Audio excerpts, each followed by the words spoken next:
গুরু মা বাবার ভালোবাসা স্নেহ দয়া থেকে দূরে থাকে, কুসন্তান আছে কিনা নাই, তাদের জন্য কোনো বয়ানও নাই।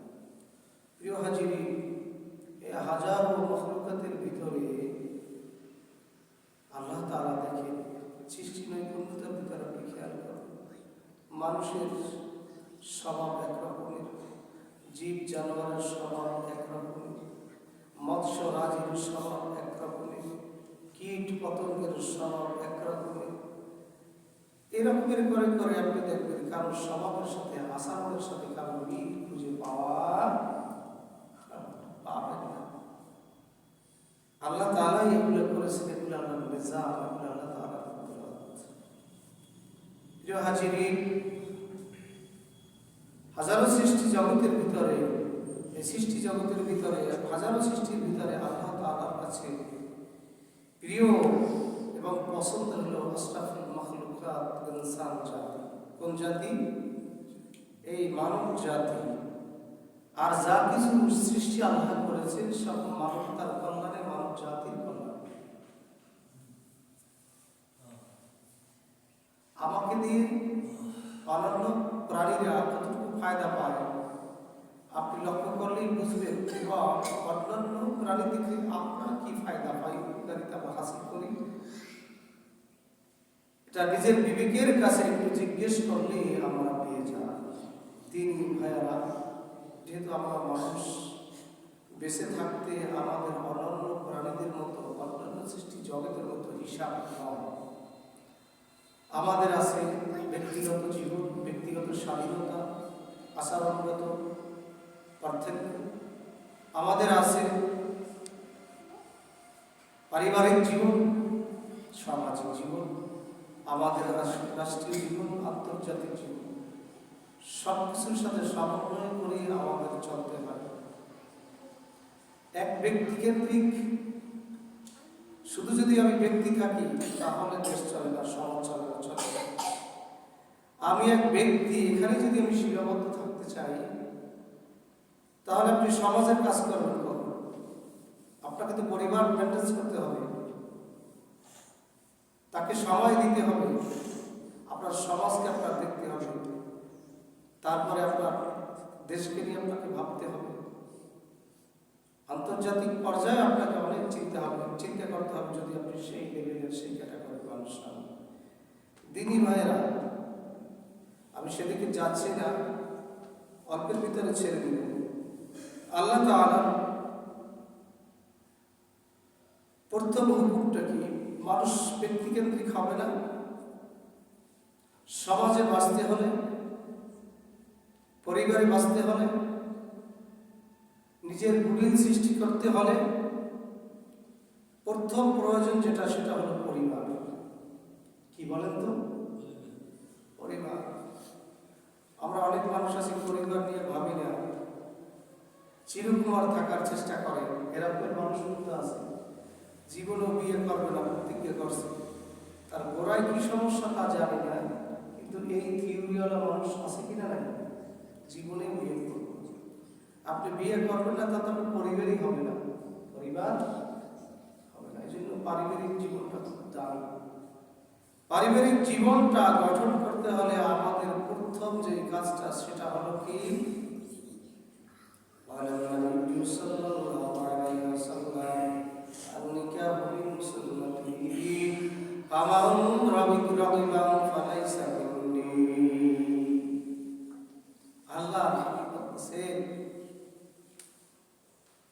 পরিবার গুছানোর জন্য যে কাজ, প্রথম কাজটা হলো পরিবারকে সুসজ্জিত করতে হলে, পরিবারকে সামনের দিকে নিয়ে যেতে হলে, ভবিষ্যৎ প্রজন্মকে বৃদ্ধি করতে হলে আল্লাহ রাসূল সাল্লাল্লাহু আলাইহি ওয়াসাল্লাম থেকে যে মেসেজটা আছে সেটার নাম হলো বিবাহ। কি সেটার নাম? কি? বিবাহ। বিবাহ ছাড়া পরিবার হয়। যদি আমি বলি আপনার পরিবারের লোক কয়জন, বলে লোক বলতে আমি একটা ব্যক্তির, যিনি সামাজিক মানুষ, তার স্ত্রী থাকতে হবে, সন্তান সন্ততি, বাবা মা ইত্যাদি ইত্যাদি, আত্মীয় সবাই, একটা পরিবার। কিন্তু আমরা এই চিন্তার মানুষই আসলে সংখ্যায় বেশি, তালে ভুল। প্রিয় ভাইয়েরা, এজন্য পরিবারকে সুসজ্জিত করতে হলে আমাদের প্রথম যে আল্লাহর পক্ষ থেকে, আল্লাহর তরফ থেকে মেসেজ, সেটার নাম হলো নিকাহ। সেটার নাম কি? নিকাহ। নিকাহ মানে বিবাহ। আমাদের দেশে করে কি, নিকাহ কথাটা কিন্তু আরবি একটা পরিভাষা। কি ভাষা বলেন? এটাকে বলা হয়, বাংলায় বলা হয় বিবাহ, আর ইংলিশে বলা হয় কি, ম্যারেজ। আমাদের দেশে প্রচলিত কিছু ভুল তথ্য আছে। প্রথম বিয়ের পরে যদি, এরপর যদি স্ত্রী মারা যায় বা অন্যত্র চলে যায়, কোনো সমস্যা হয়, তাহলে দ্বিতীয় স্ত্রী, দ্বিতীয় পরিবারটা বৈষম্যের শিকার হয়। কি হয় না? এটা নিজের ঘরের সন্তান, নিজের ঘরের বউ, বলে কি বলে না, যতদিন বেঁচে থাকি বড় ঘরের ছেলেকে আমরা বিয়ের ঘরে আর বিয়ের ঘরে। গ্রামের প্রচলিত একটা ভাষা আছে, জানেন কিনা? বলে, সাধারণত এটা বলেই থাকে। এটা একটা বৈষম্যমূলক কথা। নিকাহ সবাই হইতে পারে প্রথম, দ্বিতীয়, তৃতীয়, চতুর্থ, পঞ্চম, ষষ্ঠ, সপ্তম, অষ্টমী ধারাবাহিকভাবে চলতে থাকে। এমনটা হইতে পারে না? আমি কবে জানি একটা শুনলাম, এক লোকের পরপর 3টা স্ত্রী মারা গেছে। এখন আর সে সামনে আগাইতে চাচ্ছে না, ভয় হোক যেভাবে হোক আগাইতে চাচ্ছে না। এরকম করে যদি আরো 5টা মারা যায়, তাহলে সামনের স্টেপগুলো কেমন? দিনী ভাইয়েরা, আমার আলোচনাকে আমি যেদিকে নিয়ে যেতে চাচ্ছিলাম সেটা হলো, একটা মানুষ বেঁচে থাকার জন্য বিবাহ এমন একটা শর্ত যেটা এলবের শরীয়তের সাথে, সমাজের সাথে, ইসলামের সাথে সংশ্লিষ্ট একটা বিষয়। আমাদের দেশের মানুষ কি করে বিবাহের ক্ষেত্রে বাংলাদেশের প্রচলিত আইনের বিরোধিতা করে না, আইনের জায়গায় থাকুন, আর সুন্নাহর জায়গায়, ইসলামের জায়গায় রেখে আমি কিছু কথা বলতে চাচ্ছি। একটু আপনারা খেয়ালের সাথে নিবেন। আল্লাহ বলতেছেন কি, আল্লাহ রসুল কি বলতেছেন? আল্লাহ রসুলের কথা বলি, আল্লাহর কথা। হ্যাঁ, قال النبي صلى الله عليه وسلم يا معشر الشباب من استطاع منكم الباءة فليتزوج فإنه أغض للبصر وأحسن للفروج ومن لم يستطع فعليه بالصوم فإنه له আল্লাহ নবী বলতেছেন, যুবক শোনো, ইয়া মাশাআশ শাবাব, যারা যুবক আছে তোমাদের জন্য আমি একটা মেসেজ দিয়ে গেলাম। মেসেঞ্জার থেকে যে মেসেজটা এসেছে একটু খেয়ালের সাথে নেবেন। আল্লাহর হাবিব বলতেছেন, হে যুবকেরা দল, ইয়া মাশাআশ শাবাব, তোমাদের মধ্যে যারা বিবাহের দায়িত্বটি পালন করতে সক্ষম, স্ত্রী চালাইতে যারা সক্ষম, তারা যেন বিবাহ করে নেয়। কারণ বিবাহ এমন একটা জিনিস যা মানুষের চক্ষুকে অধিকতর সংযত করে এবং তার যৌন অঙ্গকে অধিকতর সংযত এবং সংরক্ষিত রাখে। আর যে ব্যাপারে সক্ষম হবে না, আল্লাহ রাসূল সাল্লাল্লাহু আলাইহি ওয়াসাল্লাম বলেছেন, তারা অনবরত সিয়াম পালন করতে থাকবে, কারণ রোজা তাকে সংযত করবে। কথাকার আল্লাহ রাসূল বলতেছেন, যাদের বিবাহ করার সামর্থ্য আছে, যারা সামর্থ্য রাখে, তারা এটা করবে। কারণ কি? আল্লাহ রাসূল সাল্লাল্লাহু আলাইহি ওয়াসাল্লাম বলতেছেন, আন-নিকাহু মিন সুন্নতি, এই বিবাহ এমন একটা জিনিস, এটা আমার সুন্নাত। কার সুন্নাত? আল্লাহর নবী বলতেছেন, আন-নিকাহু মিন সুন্নতি, এটা হলো আমার সুন্নাত। ফামান লাম ইয়ামাল, যারা এই আমলটা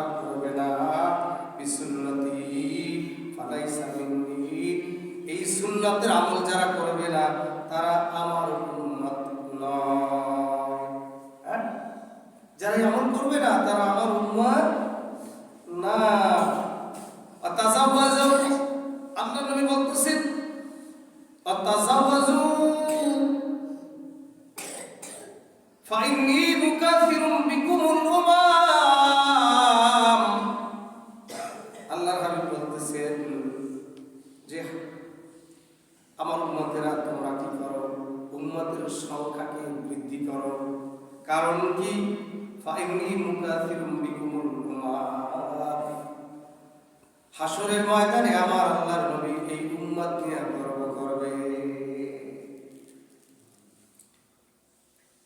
এই উম্মত দিয়ে কি করবে? হাসরের ময়দানে অনেক নবী আসবে যাদের উম্মত থাকবেই না।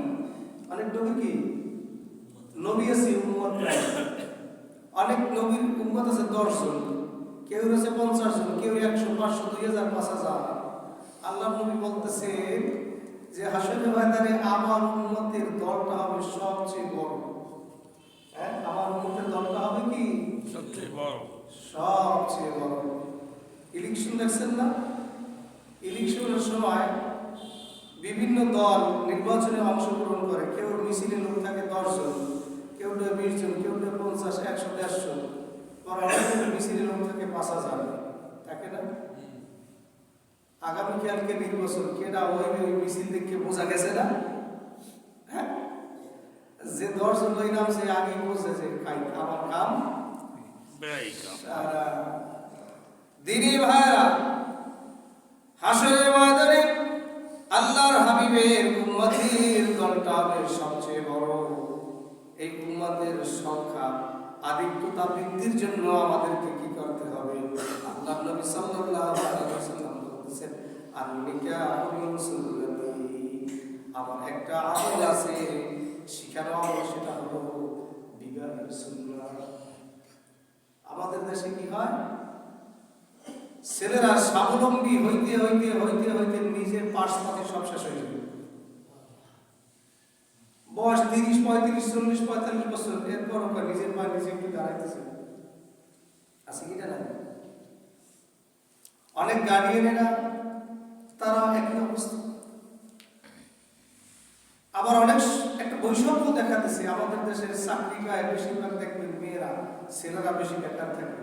বেকার ছেলের কাছে কেউ মেয়ে দিতে সবাই দেখে। আজকে যদি একটু চেহারাটা মোটামুটি একটু ভালো হয়, সে একবারে সমাজের যদি মোটামুটি 3rd ক্লাস থাকে, আমার সরকারি চাকরি বলে কি বলে না? একটা সরকারি চাকরি পাওয়া টাফ ব্যাপার, কিন্তু সবাই এটা কামনা করে থাকে। দিনী ভাইয়েরা, ছেলেদের আকাঙ্ক্ষা থাকে অনেক, সামনে এগোতে অনেক চায়, কিন্তু শেষ পর্যন্ত তার যে অগ্রযাত্রা একসময় কি হয়ে যায়? থেমে যায়। তার জীবনটা বিপন্নতায় পর্যবেসিত হয়ে যায়। সে কোনো কিছু খুঁজে পায় না। শেষকালে কি করে? রাস্তায় রাস্তায় সিগারেট খায়।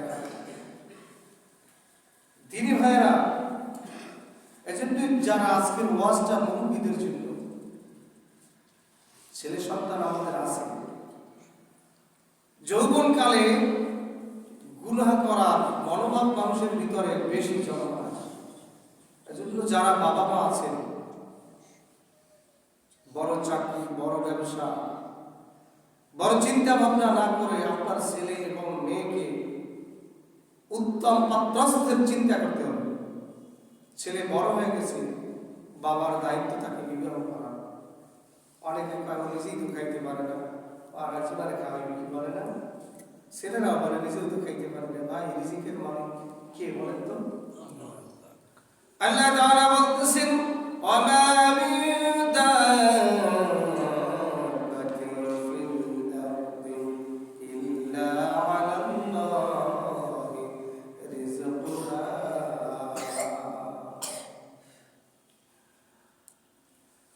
আসমান এবং জমিনের ভিতর বিচরণশীল যত প্রাণী আছে, সকল প্রাণীর রিজিকের ব্যবস্থা আমি আল্লাহ রাব্বুল আলামিন করে থাকি। ওয়া ইন তাউদ্দু নি'মাতাল্লাহি লা তুহসুহা। এমন নিয়ামত আমি বান্দাদের জন্য রেখে দিয়েছি, তোমরা যদি গুণে থাকো, গুনতে গুনতে তোমরা শেষ হয়ে যাবে। আমার নিয়ামত গুণা শেষ হবে না। আমার ভাইয়েরা, সকালবেলা একটা পাখি যখন বাসা থেকে নামে, রিজার্ভে কোনো খাদ্য থাকে না, এই রকমের পাখাটা মেলতে মেলতে দূর থেকে দূরে চলে যায়। তার সীমানা অতিক্রম করে তিনি মাইলকে মাইল উঠতে থাকে। সন্ধ্যা বেলা যখন আবার বাসায় ফিরে বলেন তো পাখিটা পেট পুরে আসে কিনা, ক্ষুধার্ত অবস্থায় আসে, পেট ভরে আসে। এই রিজিক কে রেখেছে? একটা পাখির দিকে তাকাই দেখবেন, তার চেহারাটা কত সুন্দর। একটা বন্য প্রাণী আপনি চিন্তা করেন, রাতের আধারে হুয়াক্কা হু শব্দগুলো আমরা কানে শুনতে পাই, পাই কি পাই না? কই আপনি আমি তো একদিন এদেশের শিয়াল কুকুরকে খাওয়ানোর জন্য বন্দোবস্ত করে দেখেছি, আমরা চিন্তা করে দেখেছি। তারা তো খায়, দেখবেন তাদের দেহ শক্তি কত, খাওয়ায় কে? রিজিকের মালিক রাজ্জাক, রিজিকের মালিক যিনি রাজ্জাক। আর রাজ্জাকের দিকে যদি আমরা দৌড়াইতে থাকি, রাজ্জাকের রিজিক আমার পিছনে দৌড়াইতে থাকবে। সুবহানাল্লাহ। এজন্য ভাইরা, রিজিকের পিছনে আমরা বেশি না দৌড়াইয়া যদি আমি রাজ্জাকের পিছনে ঠিক মতো দৌড়াইতে পারি, রাজ্জাকের রিজিক আমার পিছনে দৌড়াইতে থাকবে, চিন্তার কোনো কারণ নাই। জন্য ভাইরা, যাদের সন্তান বড় হয়েছে, বর্তমান যুগ, বর্তমান প্রেক্ষাপট এতটাই খারাপ, এতটা বিপর্যয়ের দিকে চলে যাচ্ছে যে সন্তান যে অন্যায় করে, অপরাধ করে, এর গুণা কিন্তু অটোভাবে আমার আমলনামায় আসতেছে। আজকে থেকে 30 বছর আগের কথা বলি, তখন চিঠির একটা যুগ ছিল, যে ছিল কি না বলেন? তো চিঠি যারা প্রেরণ করত, সেন্টার থেকে যখন একজনের কাছে আসতো, চিঠি আসলে পরে ওই ডাক বিভাগে 10 টাকা জমা দিয়ে চিঠি রাখা লাগতো, বা 2 টাকা দিয়ে। যদি না রাখতো, চিঠি আবার যে রাখছে তার কাছে চলে যেত, ঠিক না? সে যদি আবার না রাখে, আবার যার কাছে আসবে তার আবার 20 টাকা দিয়ে ছাড়াইতে হবে। এইরকম করতে করতে করতে যদি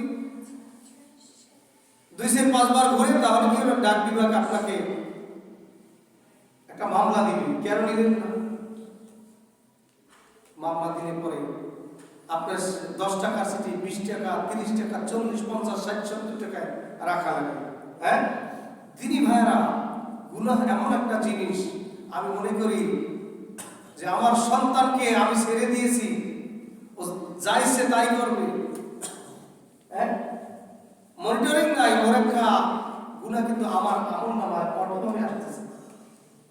প্রিয় হাজিরিন, সন্তান বড় হওয়ার সঙ্গে সঙ্গে বাবা মার দায়িত্ব হলো বিবাহ করা, বিবাহ করানো, বিবাহ দেওয়া।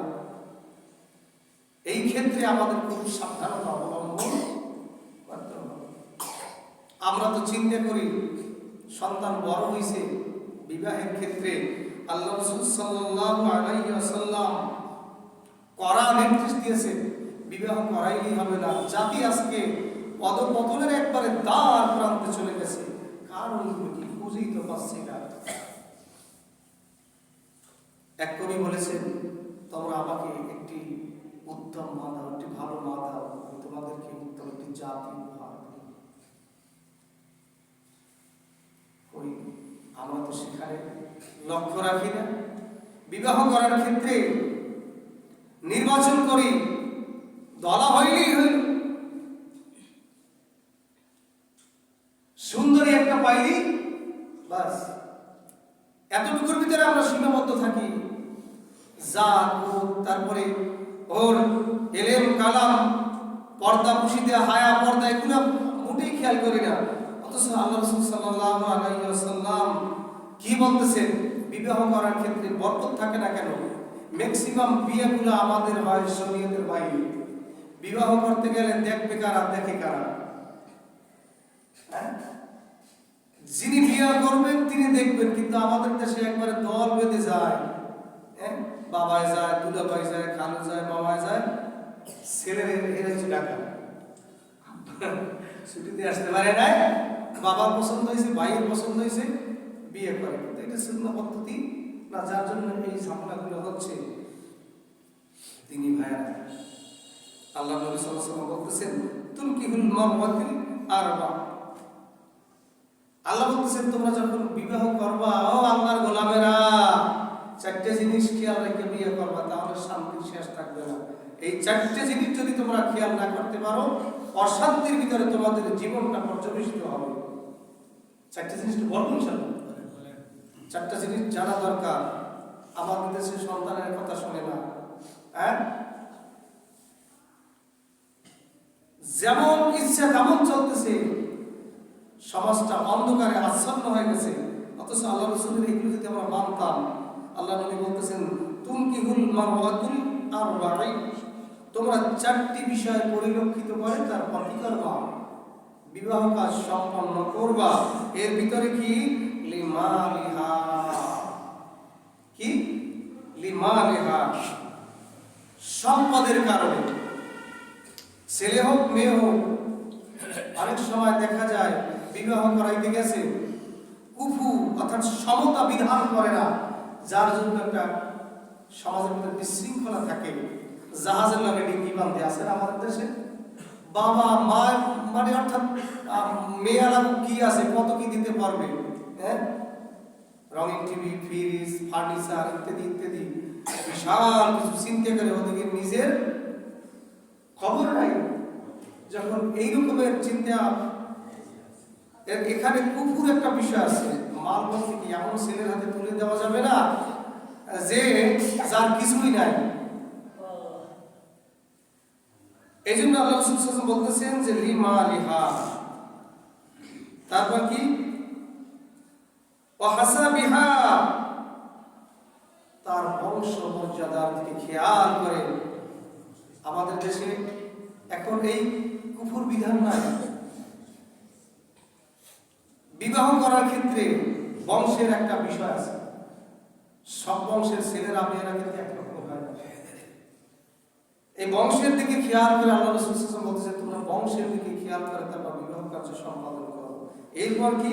ওয়া জামালিহা, তার সৌন্দর্যের প্রতি লক্ষ্য রেখে। কোন ছেলেটার সাথে কোন মেয়েটা খাটবে, কোন মেয়েটার সাথে কোন ছেলেটা খাটবে, এই সৌন্দর্যের একটা বিষয় আছে। প্রথমটা কি? মালিহা, হাসবুহা, হিসাবিহা, যেটা সম্পদ, আর একটা কি? সৌন্দর্য। কয়টা বিষয়? এরপর কি? শেষকালে বলতেছে ওয়ালিদিনিহা, দিনদারিত্ব। শেষকালেটা কি? দিনদারিত্ব। এইবার আল্লাহ রাসূল সাল্লাল্লাহু আলাইহি ওয়াসাল্লাম বলতেছেন ফাসফার বিজাতিদ দ্বীন, তবে আল্লাহ নবী বলতেছেন একটাও নাই। কি কি নাই? তার বংশমর্যাদা নাই, তার সম্পদ নাই, ঐশ্বর্য নাই, সৌন্দর্য নাই, কোনো কিছু নাই, দিনদারিত্ব আছে। এইটা কি আল্লাহ রাসূল প্রাধান্য দিতে সবচেয়ে বেশি বলছে? দিনদারি, দিনদারি। আমরা বিবাহ ক্ষেত্রে এই দিনদারির বিষয়টা লক্ষণীয় একটা বিষয়। আমার ভাইরা, এই দিনদারি মা যদি আমাদের সমাজে না হয়, ইন্নাকা লা তাসগি মিনাশ শাওয়াকিল ইলাম, কবি বলতেছেন সাবধান, তুমি আঙ্গুর গাছ লাগাইয়া, মান্দার গাছ লাগাইয়া, কাঁটাযুক্ত গাছ লাগাইয়া আঙ্গুর ফলের আশা করতে পারো না। আমাদের দেশে কিছু মানুষ আছে যে লাগাইবে মাদার গাছ, খাইতে চায় কি আঙ্গুর ফল। এটা কি সম্ভব নাকি বলেন? আঙ্গুর ফল খেতে হলে আঙ্গুরের গাছ রোপণ করতে হবে। আপনি যদি আঙ্গুরের গাছ না লাগাইয়া কাঁটাযুক্ত গাছ লাগান, সেখানে আপনি আঙ্গুর পাবেন না। মা যদি দিনদার না হয়, আমার ভাইয়েরা, আমাদের দেশে ইটের ভাটায় ইট কাটে, দেখবেন ইটের খড়মা যেরকম ইট হবে সেরকমের।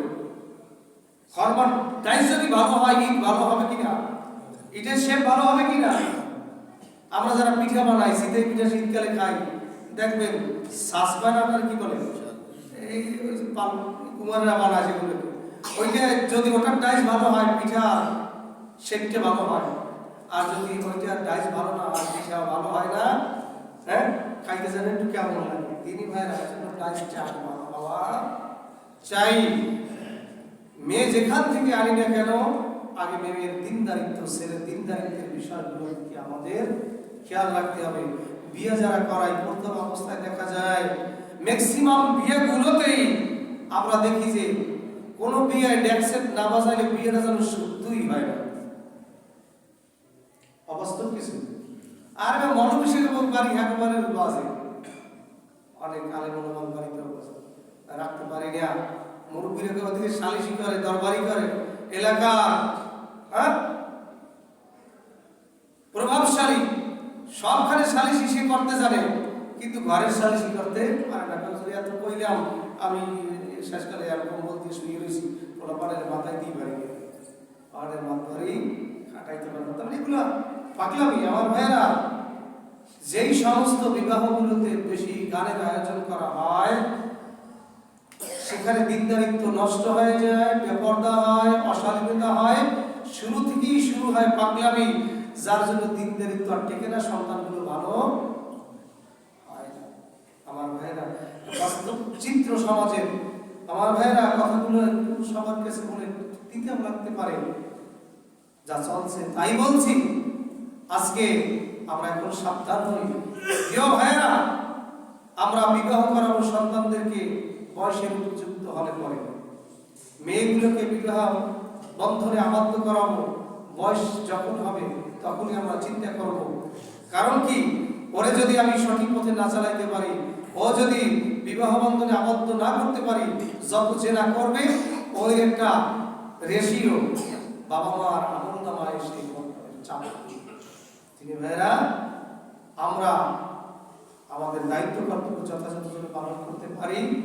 আর সন্তানেরা যারা আছেন, বিশেষ করে যুবক ভাইয়েরা, স্বাবলম্বী হওয়ার চেষ্টা করেন, নিজের পায়ে নিজে দাঁড়ানোর চেষ্টা করেন, বাজে নেশা ত্যাগ করেন, মোবাইলের ব্রাউজ বেশি বেশি করবেন না, কর্মস্থল খোঁজেন, নিজের কেরিয়ার গুছান, আল্লাহকে ডাকেন, শেষ রাতে তাহাজ্জুদ করেন, কোরআন পড়েন, নিজের জীবনটাকে বদলে দেন। আপনাকে যদি আপনি বদলে দিতে পারেন, আপনার পরিবারটা বদলে যাবে, সমাজটা বদলে যাবে, আপনার দেশের জন্য মঙ্গল হবে, আপনার জীবনের সম্মান বেড়ে যাবে, দেশ ভালো চলবে, জাতিকে নিয়ে ভাবতে হবে না, চুরি বন্ধ হবে, রাহাজারি বন্ধ হবে, জেনা ব্যভিচার বন্ধ হবে। কোনো মানুষ দেখবেন চাঁদাবাজি করবে না, টেন্ডারবাজি করবে না, যদি আমি ব্যক্তি আমার অবস্থান থেকে সবাই ভালো হতে পারি। আল্লাহ যেন এই কথাগুলোকে বোঝার তৌফিক দান করেন। সকলে বলে আমিন। আখির দাওয়ানা আলহামদুলিল্লাহি রাব্বিল আলামিন। সুন্নাত যারা পড়েনি 4 রাকাত ক্বাবলা জুমা আদায় করে